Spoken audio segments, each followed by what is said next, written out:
नमस्कार, मी फराह खान. तुम्ही बघताय न्यूज 18 लोकमत डिजिटल. हवा पाणी या विशेष सेगमेंटमध्ये पुढच्या 5 दिवसात आपल्या राज्यातलं तापमान नेमकं कसं असेल, पाऊस कुठे पडणार आहे याचा अंदाज आपल्याला या सेगमेंटमध्ये घ्यायचा आहे.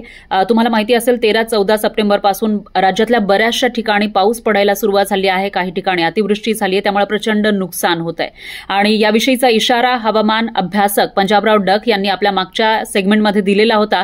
त्यामुळे पंजाबराव डक यांचा आता पुढच्या 5 दिवसांसाठीचा अंदाज नेमका काय आहे, परतीचा पाऊस कुठे कशा पद्धतीनं बरसू शकतो, हा अंदाज आपण पंजाबराव डक यांचा पाहणार आहोत. मात्र त्याचबरोबर आयएमडीनं काय इशारा दिला आहे, 16, 17, 18, 19, 20 सप्टेंबर पर्यंत राज्यामध्ये कुठे कशा पद्धतीनं पाऊस पडू शकतो, तुमच्या तालुक्यामध्ये जिल्ह्यामध्ये नेमका पावसाचा इशारा आहे का, याचे अपडेट आपल्याला घ्यायचे आहेत. याचा अंदाज आपल्याला या सेगमेंटमध्ये बघायचा आहे. सगळ्यात आधी आयएमडीचा इशारा नेमका काय आहे ते आपण बघण्याचा प्रयत्न करूयात. आयएमडीच्या इशाऱ्यानुसार कोकण विभागामध्ये 15 तारखेला तर एक्स्ट्रीमली हेवी रेन म्हणजेच मोठ्या प्रमाणामध्ये अतिवृष्टी होण्याचा अंदाज वर्तवण्यात आला आहे. 16 तारखेला मुसळधार पाऊस पडण्याची शक्यता आहे कोकण विभागामध्ये. त्याचबरोबर 17 तारखेला सुद्धा मोठा पाऊस पडू शकतो असा अंदाज आहे.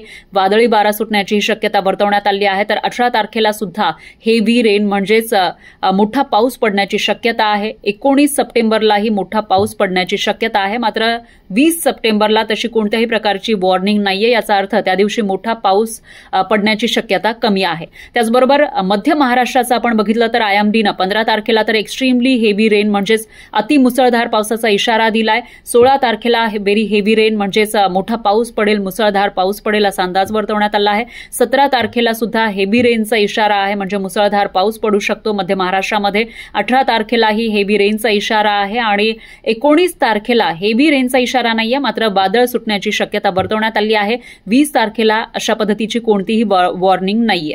यानंतर मराठवाड्याचं आपण बघितलं तर 15 तारखेला व्हेरी हेवी रेन म्हणजेच अति मुसळधार पाऊस या ठिकाणी पडू शकतो. त्याचबरोबर 16 तारखेला सुद्धा हेवी रेनचा व्हेरी हेवी रेनचा इशारा आहे. 17 तारखेला हेवी रेन म्हणजेच मुसळधार पाऊस पडण्याची शक्यता आहे मराठवाड्यामध्ये. आणि त्यानंतर 18-19 तारखेला वादळ सुटण्याची शक्यता आहे. विजांचा कडकडाट होऊ शकतो आणि थोड्याफार प्रमाणामध्ये पाऊस पडू शकतो असा अंदाज आहे. तर 20 तारखेला मात्र तशा पद्धतीचं कोणतंही वॉर्निंग नाहीये. विदर्भामध्ये 15 तारखेला हेवी रेन म्हणजेच मुसळधार पाऊस पडण्याची शक्यता आहे. 16 तारखेला सुद्धा मुसळधार पावसाची शक्यता आहे. 17-18 तारखेला तशा पद्धतीचा कोणताही इशारा नाहीये, मात्र थोड्याफार प्रमाणामध्ये पाऊस पडण्याची शक्यता आहे. तर अशा पद्धतीनं पुढच्या 5 दिवसांमध्ये कुठे कशा पद्धतीनं पाऊस पडेल याचा अंदाज घेण्याचा प्रयत्न आपण केलाय. आता परतीच्या पावसाविषयी पंजाबराव डक यांचा अंदाज नेमका काय सांगतो तेही बघूया. नमस्कार, मी पंजाब डक. आज आहे 15 सप्टेंबर 2025. आपण सांगितलं होतं की नाही राज्यात ठिकठिकाणी पाऊस पडेल आणि काही ठिकाणी मुसळधार पडेल, धरणाचं पाणी सोडावं लागेल. तर तशी परिस्थिती झाली.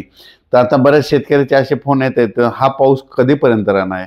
तर राज्यात आहे 15 सप्टेंबर 2025. मी सध्या नागपूरकडे आहे, म्हणून सुरुवातीला आपण नागपूरकडला अंदाज घेऊ. तर नागपूरकडल्या म्हणजे पूर्व विदर्भ, नागपूर पूर्व विदर्भात येते. पूर्व विदर्भातल्या शेतकऱ्याला सांगू इच्छितो की वर्धा, नागपूर, भंडारा, गोंदिया, चंद्रपूर, यवतमाळ या भागातल्या शेतकऱ्याला सांगू इच्छितो की तुमच्याकडं आज 15 सप्टेंबर, 16 आणि 17 आणखीन 3 दिवस जोराचा पाऊस पडणार आहे. दररोज वेगवेगळ्या तालुक्यात वेगवेगळ्या जिल्ह्यात पडणार आहे. म्हणून हा नागपूरच्या पूर्व विदर्भातल्या शेतकऱ्यांनी हा अंदाज लक्षात घ्यायचा. त्याच्यानंतर काय करू आपण, पश्चिम विदर्भाकडे. पश्चिम विदर्भामध्ये 5 जिल्हे आहेत. मग त्याच्यामध्ये अमरावती जिल्हा, वाशिम जिल्हा, यवतमाळ जिल्हा, अकोला जिल्हा, बुलढाणा जिल्हा, ह्या 5 जिल्ह्यातल्या शेतकऱ्याला सांगू इच्छितो की तुमच्याकडे आजच 15 तारखेला रात्रीच्या ठिकठिकाणी जोराचा पाऊस पडणार आहे. म्हणून हा अंदाज लक्षात घ्यायचा. आणि त्याच्यामध्ये झालं तर पश्चिम विदर्भामध्ये ह्या जिल्ह्यामध्ये शेगाव, अकोला जिल्ह्यामध्ये एक शेगाव तालुका आहे, शेगाव खामगाव. आणि ह्या खामगावमध्ये काय झालं, काही भागामध्ये पाऊस कमी आहे. तर आज चांगला पाऊस पडणार आहे. या 15, 16 आणि 17च्या दरम्यान खामगाव ते शेगावच्या दरम्यान चांगला पाऊस पडणार आहे. म्हणून खामगावच्या शेतकऱ्यांनी हा देखील अंदाज लक्षात घ्यायचा. त्याच्यानंतर तुम्हाला सांगतो बुलढाणा जिल्ह्यामध्ये काही आणखी कमी असणारा पाऊस, मध्ये कुठं नांदुरा तालुका, तिकडे घाटाच्या खाली काही भागामध्ये कमी पाऊस आहे. तर त्या घाटाच्या खाल्ल्या शेतकऱ्याला, नांदुरा भागातल्या शेतकऱ्याला सांगू इच्छितो की तुमच्याकडे ह्या 15, 16, 17च्या दरम्यान 18पर्यंत तुमच्याकडे जोराचा पाऊस पडणार आहे. दररोज वेगवेगळ्या भागात पडणार, पण चांगला पाऊस होणार आहे. म्हणून हा अंदाज लक्षात घ्यायचा. म्हणजे सांगायचं झालं तर पश्चिम विदर्भामध्ये पश्चिम विदर्भामध्ये बुलढाणा जिल्हा, अकोला जिल्हा, अमरावती जिल्हा, यवतमाळ जिल्हा आणि वाशिम जिल्हा ह्या 5 जिल्ह्यामध्ये दररोज वेगवेगळ्या तालुक्यात, वेगवेगळ्या वेगवेगळ्या गावामध्ये दररोज ह्या 4 दिवसामध्ये जोराचा पाऊस पडणार आहे. कुठं रिमझिम, कुठं अतिमुसळधार, कुठं वाहुणी असं स्वरूप राहणार आहे. काही ठिकाणी मुसळधार देखील पडणार आहे. म्हणून हा विदर्भातल्या शेतकऱ्यांनी अंदाज लक्षायचा. आता त्याच्यानंतर आपण काय करू, मराठवाड्याकडून. सगळ्यात महत्त्वाचं मराठवाड्याकडे सांगायचं झालं तर नांदेड जिल्हा, परभणी जिल्हा, हिंगोली जिल्हा, जालना जिल्हा, धाराशिव जिल्हा, संभाजीनगर ह्या म्हणजे मराठवाड्यातल्या शेतकऱ्याला सांगू इच्छितो की हा पाऊस म्हणजे 15, 16, 17 म्हणजे आज रात्री, उद्या परवा म्हणजे 15, 16, 17पर्यंत मराठवाडा आणि पश्चिम महाराष्ट्राला मात्र झोडपून काढणार आहे. म्हणून हे लक्षात घ्यायचं.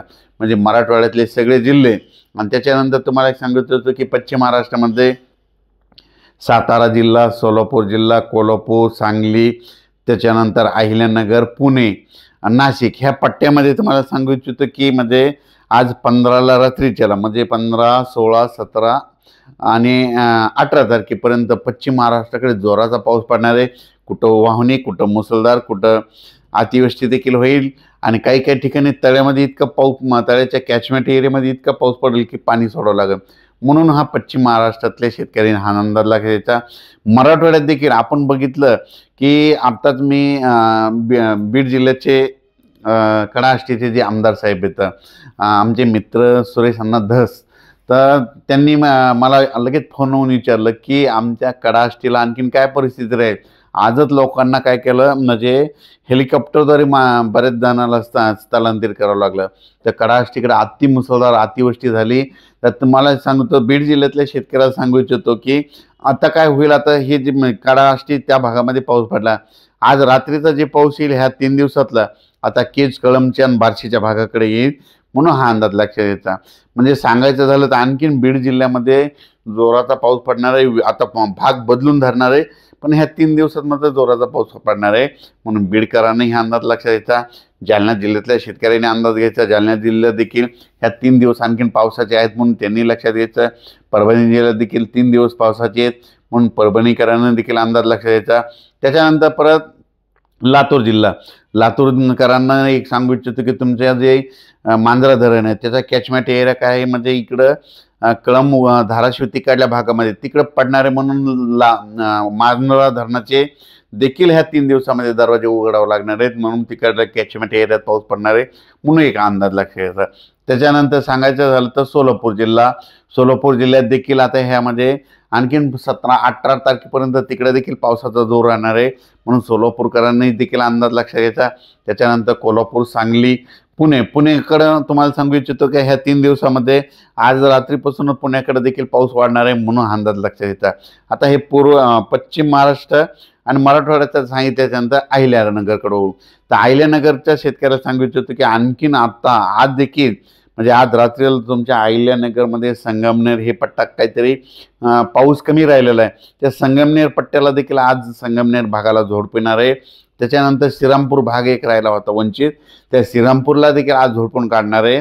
त्याच्यानंतर कोपरगाव राहिलेलं आहे, शिर्डी राहिले, आज त्यांचा नंबर आहे. म्हणून ह्या तालुक्यातल्या शेतकऱ्यांनी लक्षात घ्यायचं. म्हणजे हे वंचित तालुक्यात त्यांना आता हे पाऊस सगळ्यांची सरासरी लेवल करून टाकणार आहे. आता त्याच्यानंतर आपण नाशिककडे होऊ. नाशिक, मुंबई, इगतपुरी, नंदुरबार, धुळे, जळगाव. तर सुरुवातीला आता मुंबईकडे होऊ.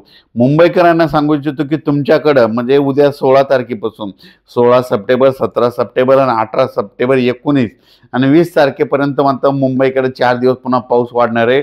म्हणून मुंबईकरांनी हे अंदाज लक्षात घ्यायचा. 16ला सुरुवात होईल पण 17, 18चा मात्र मुंबईला चांगला जोरदार पाऊस होणार आहे. म्हणून मुंबईकरांनी देखील हा अंदाज लक्षात घ्यायचा. त्याच्यानंतर नाशिककडे आजच रात्रीच्याला पाऊस सुरुवात होणार आहे. म्हणजे 15, 16, 17, 18पर्यंत नाशिककडे देखील नाशिक जिल्ह्यात दररोज वेगवेगळ्या भागात पाऊस पडणार आहे. म्हणून नाशिककरांना देखील अंदाज लक्षात घ्यायचा. त्याच्यानंतर नंदुरबार जिल्ह्याकडे 16, 17, 18च्या दरम्यान नंदुरबार जिल्ह्यात देखील चांगला पाऊस होणार आहे. जळगाव जिल्ह्यात देखील आजच पाऊस होणार आहे. म्हणून जळगावच्या शेतकऱ्यांनी देखील अंदाज लक्षात घ्यायचा. सांगायचं झालं तर हा राज्यभर पाऊस पडणार आहे. म्हणजे आणखीन हे म्हणजे जवळपास 17 तारखेपर्यंत पाऊस आहे. पण 18च्या नंतर काय होईल थोडं पावसाचा जोर कमी होणार आहे. फक्त मराठवाड्यातच काय होणार आहे 19-20-21च्या दरम्यान स्थानिक वातावरणातून पाऊस पडणार आहे, म्हणून हे मराठवाड्यातल्या त्या जिल्ह्यातल्या शेतकऱ्यांनी अंदाज लक्षात घ्यायचा। त्याच्यानंतर परत काय होणार, हे पाऊस नंतर 24 तारखेच्या नंतर परत पावसाला वातावरण सक्रिय होणार, म्हणजे 24 सप्टेंबर 25 आणि 26च्या दरम्यान परत राज्यामध्ये एकदा पाऊस येणार आहे।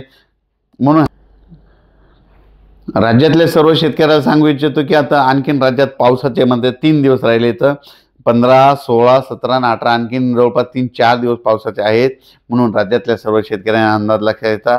अचानक वातावरण बदल झाला, लगेच एक मेसेज दिला जाईल। धन्यवाद।